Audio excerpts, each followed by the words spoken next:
But wherever Mahaprabhu was is Vrindavan. So this spirit Srila Prabhupada understood so deeply in his heart. He was living in Vrindavan for 6 years continuously. Radha Damodar temple. Prabhupada said Radha Damodar temple is the center of the spiritual world. It's in Seva Kunj, the place of Ras Leela. From where he was living, he just looked out his door and there were Radha Damodar, the worshipable deities of Jiva Goswami, Krishnadas Kaviraj Goswami. And from his window is the Samadhi Mandir and Bhajan Kutir of Rupa Goswami. Why? Why would he want to leave at the age of 69?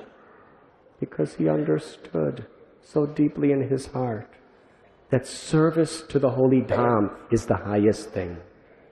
And service to the holy Dham means service to Guru and Gauranga. Mahaprabhu ordered, in every town and village my name should be chanted. And Bhakti Siddhanta Saraswati Thakur ordered Prabhupada, take this message in the English language throughout the world. So yes, Srila Prabhupada, he carried Vrindavan, Shri Radha Krishna, the Gopas and the Gopis, and all the Kalpavriksha trees within his heart. And when he spoke and when he wrote his books, he was revealing this supremost treasure in a way that even common people like us could be transformed and transported to the supreme abode. But still, he wanted his devotees to come here. But coming to Vrindavan should not be taken cheaply. Lord Chaitanya himself, he displayed this. Jagadananda Pandit is one of the highest, most realized devotees of Mahaprabhu who is in the mood of conjugal love, Madhurya Ras. He, Gadadhar Pandit, Swarup Damodar Goswami, Ramananda Rai, these are very, very elevated Vaishnavas. Jagadananda Pandit wanted to go to Vrindavan. But Lord Chaitanya said, you can go, but only stay for a short time. And always, constantly stay in the association of Srila Sanatana Goswami. And then come back soon. And the Acharyas explain why. Because if you're in the Vrindavan on your own, independently, then if we have material consciousness, we will superimpose our material consciousness on the holy Dham and on the people of the holy Dham. And then we will make offenses. In Vrindavan, any spiritual progress we make is magnified hundreds of times, but any offense we make is magnified hundreds of times. So we should not take it cheaply. It is not that, oh, I will just come and I will live in Vrindavan. Mahaprabhu taught the world through Jagadananda Pandit. Unless you have a very, very specific service to Guru and Krishna, and you have their blessings, just go, spend a short time, keep the association of pure devotees, and then return to where your service is. Prabhupada did not like devotees just coming. He wanted devotees to come and do service for his mission here. Because then we're actually immersed in the proper attitude of Vrindavan, which is surrender.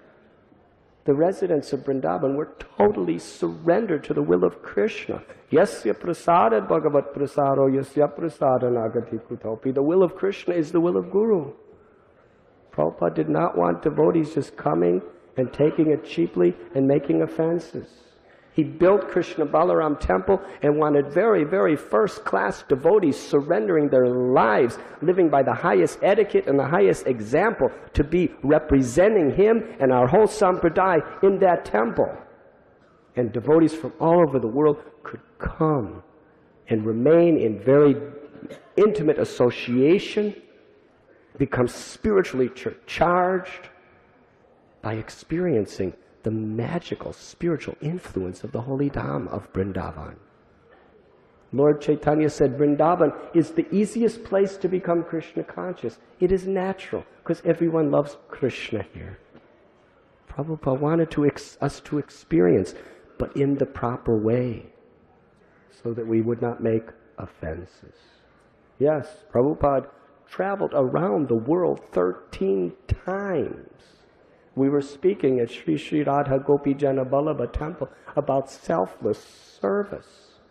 Srila Prabhupada, when he was 80 years old, he was still circumambulating the world. 13 times.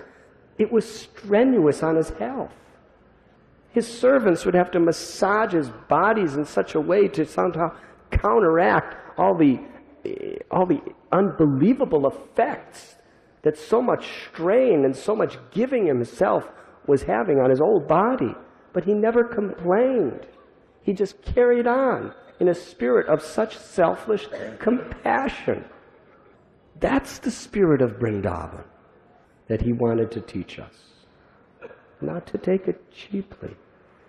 He invited his devotees from all over the world to come, to have wonderful festival, to see the holy places, to absorb their hearts in the pastimes and the teachings of the Lord, to come together and have beautiful kirtans in this most glorious spiritual environment of Sri Vrindavan Dham, and then take that inconceivable treasure of Radharani's mercy in their hearts, and then go back to their places of seva and share the gift. Share the gift of that consciousness with others. That is the perfect path that Prabhupada has given us, that Chaitanya Mahaprabhu has given us, and his associates. You were listening to Radhanath Swami on devotionalnectar.com.